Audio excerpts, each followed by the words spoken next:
بچوں کی تربیت کے سلسلے میں یہ لیکچر ہیں، لیکن اصل ماؤں کی تربیت ہے۔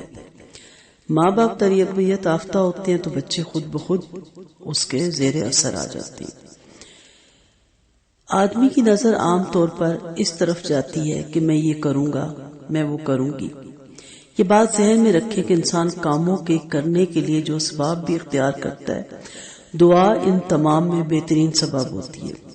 اس لیے پہلا قدم یہ کریں کہ ماں باپ اولاد کے لیے دعا کریں کہ اے اللہ ہمارے بچوں کو نیک بنا دیجیے، اے اللہ ہمارے بچوں کو نمازی بنا دیجیے۔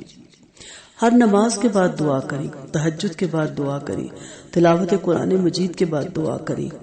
دعا کبھی رائے گاہ نہیں جاتی۔ ہم نے دیکھا کہ ماں کی دعائیں بالآخر رنگ لایا کرتی ہیں۔ بڑے بڑے فاسق اور فاجر قسم کے لوگ بھی ماں باپ کی دعاؤں کی وجہ سے بالآخر نیکوکار اور پرہیزگار بن جاتے ہیں۔ بہت ہی خوش قسمت مائیں ایسی بھی ہوتی ہیں جو تہجد کے وقت اٹھ کر اللہ کے حضور دامن پھیلاتی ہیں اور بچوں کے لیے دعائیں کرتی ہیں۔ ماں کی دعا جنت کی ہوا ہوتی ہے اور ماں کی دعا بھی اللہ تعالیٰ کبھی رد نہیں کرتے۔ ایک واقعہ آپ کو سناتی ہوں۔ ماں کی دعا سے بیٹے کی بیڑیاں ٹوٹ گئیں۔ حافظ ابو بکر ترتوشی رحمت اللہ علیہ مشہور اور معروف عالم دین گزرے۔ انہوں نے اپنی کتاب میں ماں کی دعا کی برکت کے حوالے سے ایک واقعہ نقل کیا۔ وہ لکھتے ہیں کہ خاتون بقی بن مخلد رحمت اللہ علیہ کی خدمت میں حاضر ہوئی۔ بقی بن مخلد رحمت اللہ علیہ سرزمین اندلس کے رہنے والے تھے۔ ان کے علم اور تقوی کا دور دور تک چرچا تھا۔ یہ علم کا سمندر اور فراست کا پہاڑ تھے۔ فن روایت میں بہت زیادہ مہارت رکھتے تھے، فن درایت میں بھی۔ اندلس کے نامور علماء کرام میں ان کا درجہ بڑا ممتاز تھا۔ خاتون نے بقی بن مخلد رحمت اللہ علیہ سے عرض کیا کہ میرے بیٹے کو اہل روم نے گرفتار کر لیا۔ میرے پاس اسے فدیہ دے کر اہل روم سے چھڑانے کے لیے ایک چھوٹے سے گھر کے علاوہ کچھ بھی نہیں، اور اس گھر کو فروخت کرنے کی بھی مجھ میں طاقت نہیں۔ آپ سے گزارش ہے کہ کسی اہل خیر کے بارے میں مجھے بتائیے جو میرے بیٹے کو چھڑانے کے لیے فدیے کی ادائیگی کر سکے۔ جب سے میرا بیٹا گرفتار ہوا ہے مجھے نہ رات کو چین آتا ہے نہ دل کو قرار۔ میری آنکھوں سے نیند اڑ چکی ہے۔ میں ہر وقت اپنے بیٹے کی رہائی کی دعائیں مانگتی ہوں۔ بقی بن مخلد رحمت اللہ علیہ نے خاتون کی آوزاری سن کر فرمایا، اس سلسلے میں مجھے کچھ سوچنے کی مہلت دے۔ انشاءاللہ تعالی جو بن پڑے گا ضرور ادا کروں گا۔ اس کے بعد انہوں نے اپنا سر جھکا لیا اور اللہ تعالیٰ سے دعا مانگنے لگے۔ ادھر والدہ بھی مسلسل دعائیں مانگ رہی ہے، اپنے رب سے آوزاری کر رہی ہے، اور پھر والدہ کی دعائیں رنگ لائی۔ چنانچہ کچھ دنوں کے بعد خاتون دوبارہ بقی بن مخلد رحمت اللہ علیہ کی خدمت میں حاضر ہوئی۔ ساتھ میں اس کا وہ بیٹا بھی تھا جسے رومیوں نے گرفتار کر لیا تھا۔ اس نے اپنے بیٹے سے کہا کہ بیٹا ذرا اپنی گرفتاری اور رہائی کی داستان شیخ صاحب کو سناؤ۔ وہ بتانے لگا، واقعہ یہ ہے کہ روم کے ایک شہزادے نے مجھے گرفتار کروایا تھا۔ میں اس کے قید خانے میں بند پڑا تھا۔ قیدیوں پر ایک آدمی مامور تھا جس کی ہر ادا ہمیں تکلیف دینے والی تھی۔ قید خانے میں ہماری حالت یہ تھی کہ ہمیں بری طرح زنجیروں میں جکڑ دیا گیا تھا۔ ہم اس کی اذیت رسانی سہتے، اس کی زبان درازی برداشت کرتے۔ ایک رات ہم قیدیوں سے انتہائی مشقت کا کام لیا گیا۔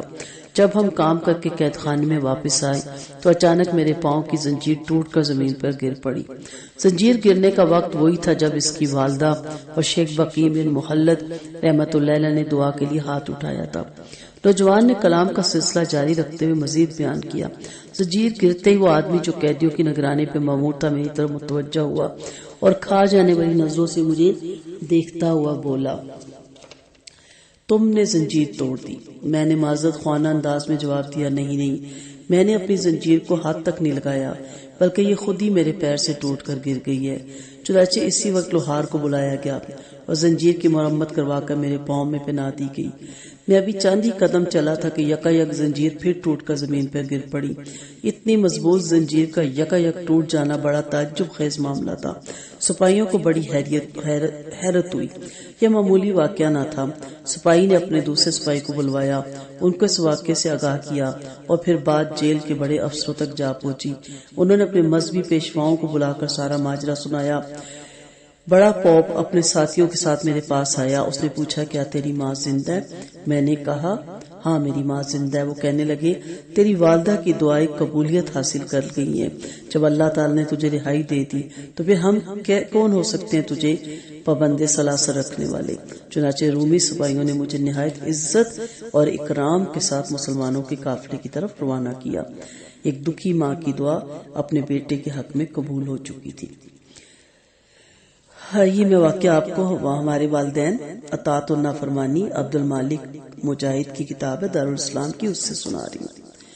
آپ سوچیں، غور کریں کہ اگر اللہ تعالیٰ اتنی بڑا کام، اللہ کے لیے نہیں بڑا، ہمارے لیے بہت بڑا ہے کہ زنجیریں توڑ سکتا ہے، تو کیا ہماری دعاؤں سے ہمارے بچوں کو نیک نہیں بنا سکتا؟ اصل مسئلہ یہ ہے کہ ہم دنیا کے اسباب ایک دوسرے سے مشورہ ضرور لیں، ایک دوسرے سے ٹپس مانگتے ہیں، اسکالرز کو سنتے ہیں جو بچوں کو بہتر بنانے کے طریقے بتاتے ہیں. کیا اللہ سے کبھی دعا کی؟ ہمیں اللہ سے دعا کرنی ہے کہ اللہ تعالیٰ میرے بیٹے کو، میری بیٹی کو نیک بنا، یا اللہ تعالیٰ میرے بچے کو نمازی بنا. بچے کے لیے مانگے کیا؟ بچوں کی تربیت کے سلسلے میں 2 دعائیں خاص طور سے مانگے، وہ یاد کر لیجئے. ایک دعا یہ کریں کہ اللہ ان کا دل نیکی پر جما دے اور ان کو شر سے بچا دے، اور دوسری دعا یہ کریں کہ اللہ بچوں کی تربیت کے بارے میں جس موقع پہ جو بات ان کے دل میں ڈالنی چاہیے وہ بات میرے دل میں ڈال دیجئے تاکہ میں صحیح فیصلہ کر سکوں. ماں کو کئی مرتبہ فیصلہ لینے میں دشواری ہوتی ہے، بچے کو ہینڈل کرنے میں، طرز تربیت طے کرنے میں دشواری ہوتی ہے، اس لیے کہ ہر بچے کی الگ الگ طبیعت ہوتی ہے. کچھ بچوں کی طبیعت میں تیزی ہوتی ہے، کچھ کی طبیعت میں دھیما پن ہوتا ہے.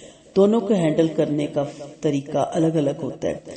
پھر بیٹوں کے اندر نافرمانی اور بغاوت کا مادہ زیادہ ہوتا ہے. بچیاں نرم ہوتی ہیں، تو کس موقع پر کیا کرنا ہے یہ تو اللہ تعالیٰ ہی دل میں ڈالے گا، تبھی بات بن سکتی ہے، ورنہ کئی مرتبہ تو اپنی عقل اور سمجھ کام نہیں آتی. اس لیے دعا میں ایک تو بچوں کی نیک نیتی کی دعا مانگے، نیک بختی کی دعا مانگے، اور دوسری یہ دعا مانگے کہ اللہ بچوں کے بارے میں جو بھی کوئی بات ہو میرے دل میں القا فرما دیجیے تاکہ میں ہر موقع پر اچھا فیصلہ کر سکوں اور بچوں کو صحیح طور سے میں ہینڈل کر سکوں. چنانچہ یہ ماں باپ کی دعائیں اولاد کے لیے بہت بہترین ذخیرہ ہوتی ہیں. 3 نوجوان بچے تھے، تینوں کا نام عبداللہ تھا اور تینوں نبی کریم صلی اللہ علیہ وسلم کی خدمت میں رہتے تھے. نبی کریم صلی اللہ علیہ وسلم تہجد کی نماز میں ان کا نام لے کر ان کے لیے دعائیں فرماتے تھے. نتیجہ یہ نکلا کہ عبداللہ بن ابن عباس رضی اللہ عنہ امام المفسرین بنے، عبداللہ بن مسعود رضی اللہ عنہ امام الفقہ بنے، عبداللہ بن عمر رضی اللہ عنہ امام المحدثین بنے. اس لیے دعا تمام اسباب میں بہترین سبب ہے، یہ رہ نہیں جاتی. آپ غور کریں، اہل طائف نے نبی کریم صلی اللہ علیہ وسلم کا کتنا دل دکھایا، اور نبی کریم صلی اللہ علیہ وسلم نے دعا کے بجائے یہ کہا تھا کہ ہو سکتا ہے کہ ان کی اولاد میں سے کوئی ایسا ہو جو اللہ کا فرمانبردار بندہ بن جائے، دین پر آنے والا بن جائے. اللہ کے محبوب صلی اللہ علیہ وسلم کے یہ الفاظ بھی پورے بھی نہیں ہوئے تھے کہ بنو ثقیف کا وہ قبیلہ جو طائف میں رہتا تھا، ان کی آنے والی نسلوں میں محمد بن قاسم ثقفی رحمۃ اللہ علیہ پیدا ہوئے، اور وہ یہاں اس خطہ زمین میں آئے جس سے ہمارا آپ کا تعلق ہے، اور ان کی وجہ سے یہاں کے لوگوں کو ایمان نصیب ہوا. ہمیں جو ایمان ملا یہ ایسے بندے کی وجہ سے ملا جس کے لیے اللہ کے نبی کریم صلی اللہ علیہ وسلم نے دعا کی تھی. ایک مرتبہ نبی کریم صلی اللہ علیہ وسلم کے پاس ام سلیم رضی اللہ عنہا اپنے بیٹے انس کو لے کر آئی اور فرماتے ہیں کہ میں چھوٹا تھا. انس فرماتے ہیں میں چھوٹا تھا، امی نے چادر سے اپنے آپ کو چھپایا ہوا تھا اور ایک کونے کو چادر کا میرے سر پہ ڈالا ہوا تھا. وہ نبی کریم صلی اللہ علیہ وسلم کی خدمت میں پہنچی اور کہا کہ اے اللہ کے نبی صلی اللہ علیہ وسلم میرے بیٹے کے لیے دعا فرما دیجئے. نبی کریم صلی اللہ علیہ وسلم نے دعا فرمائی. آپ صلی اللہ علیہ وسلم نے فرمایا تھا کہ اے اللہ اس کے مال اور اولاد میں اضافہ فرما، برکت فرما. پھر ایسی برکت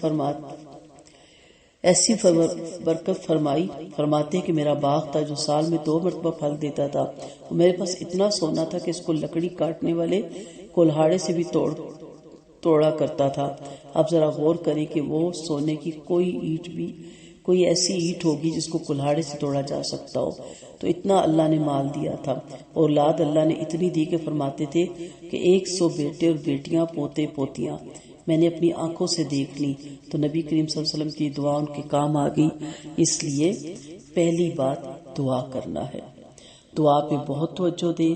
دعا کے ساتھ جو کام آپ آغاز کریں گے وہ انشاءاللہ آپ کو کامیابیوں سے اور کامرانیوں سے ہمکنار کرے گا۔ نیت کریں، پہلے پلان ضرور کریں کہ میرے اندر جو عادتیں ہیں جس کی وجہ سے بچے مجھ سے اریٹیٹ ہوتے ہیں وہ میں نے بدلنی ہے۔ ایک چیز کا غصہ ان پہ ہم نکال دیتے ہیں، کام کا لوڈ ہوتا ہے، صحت خراب ہو رہی ہوتی ہے، گھر والوں کے رویے ہوتے ہیں، جوائنٹ فیملی سسٹم کی وجہ سے بھی، اور کئی دفعہ ہسبینڈ کے بھی رویے بالکل مختلف ہوتے ہیں، مزاج کا بھی فرق ہوتا ہے، لیکن ان بیچاروں بچوں کا کیا قصور جو دنیا میں آگے ہوتے ہیں، ان کا تو کوئی قصور نہیں ہے۔ اس لیے ہم نے ان کے بارے میں سوچنا ہے کہ ان کی تربیت ہم نے کس طرح کرنی ہے۔ تو اس کی تربیت ان کی کرنے سے پہلے ہمیں اپنی تربیت کرنی ہے، اور اس کا بہترین طریقہ یہی ہے کہ ہم دعا کریں اپنے لیے بھی اور اپنے بچوں کے لیے بھی، اور ہمیں بھی نیکی پہ چلنا ہے، ہمیں بھی نیکی کے لیے دعا کرنا ہے۔ ہم اکثر پریشان رہتے ہیں کہ بچے بدتمیز ہیں، بچے نافرمان ہیں۔ یاد رکھیے گا، بچوں کی بدتمیزی اور نافرمانی کا سبب عموماً والدین کے گناہ ہوتے ہیں۔ بعض جگہ آزمائش کے طور پہ بھی ہو سکتا ہے، بڑے بڑے پیغمبروں کے گھر بھی نافرمان اولادیں پیدا ہوئی، لیکن ہم جیسے گناہگاروں کو ہمیشہ یہ دھیان رکھنا چاہیے کہ میرا بچہ اتنا بدتمیز اور نافرمان کیوں ہے، کہیں مجھ سے تو نہیں کہیں گناہ ہوا، کہیں میں نے رزق حلال کھانے میں کمی کوتاہی تو نہیں کی، کہیں میں حرام تو نہیں بچوں کو کھلاتا رہا، کہیں میں خود تو اپنے والدین کا نافرمان تو نہیں تھا، کہیں میری بدتمیزیوں سے میرے والدین تو نہیں تنگ تھے یا ہیں، یا میرے ریلیٹیوز تو نہیں مجھ سے پریشان۔ تو کوئی نہ کوئی ریزن ضرور ہوتا ہے۔ اللہ تعالیٰ کے ساتھ اپنے معاملے درست کریں۔ نماز اگر آپ نہیں پڑھتے تو دعائیں کیسے قبول ہوں گی؟ پہلے اپنی نمازوں کو درست کریں، نماز پڑھیں، جو بھی اللہ کے حقوق ہے انہیں پورا ادا کریں، جو اس کے بندوں کے حقوق ہے اس کو پورے طریقے سے ادا کریں۔ پھر اسی طرح بچوں پہ بھی پانی پلایا کریں، جس پہ سورۃ فاتحہ پڑھ کے دم کریں، تینوں کل پڑھ کے دم کریں، اسی طرح سورۃ بقرہ کی آخری آیات پڑھ کے اس پہ دم کریں۔ انشاءاللہ یہ دم بھی آپ کو مسنون دم سکھائیں گے، آپ کو پیاری سو کی پیاری دعا، ایاک نستعین، دعاؤں کا نور، بہت سی کتابیں ہیں جس میں یہ دم ہے۔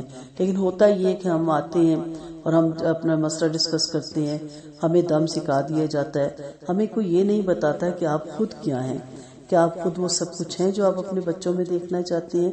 تو جو کچھ آپ اپنے بچوں میں دیکھنا چاہتے ہیں، میں بارہا یہ کہہ رہی ہوں کہ پہلے اپنے اندر پیدا کریں، جو آپ کو وہ کرتے دیکھیں گے وہ ضرور کریں گے۔ اور ماں کی دعا کبھی رد نہیں جاتی اپنی اولاد کے سلسلے میں، اس لیے کوشش کریں کہ صبح شام اٹھتے بیٹھتے آپ دعاؤں کی عادت ڈالیں، ہر اذان کے بعد، ہر نماز کے بعد، ہر روزہ جو آپ نفلی رکھیں، فرض رکھیں، جب آپ قرآن پڑھیں، کوئی نیکی کا کام آپ کریں، اس کے بعد آپ اپنے بچوں کے لیے ضرور دعا کریں۔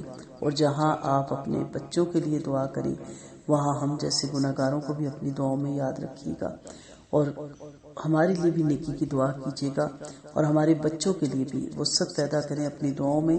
اللہ تعالیٰ کے خزانے بہت بڑے ہیں، وہ سب کو دے سکتا ہے، سب کو نواز سکتا ہے، اس لیے کوشش کریں، بلکہ عادت بنا لیں، اس قدر دعائیں مانگیں، کیونکہ دعا اللہ اور بندے کے درمیان ایک بہترین سلسلہ ہے، اور اس سے انسان اللہ تعالیٰ سے جڑا رہتا ہے۔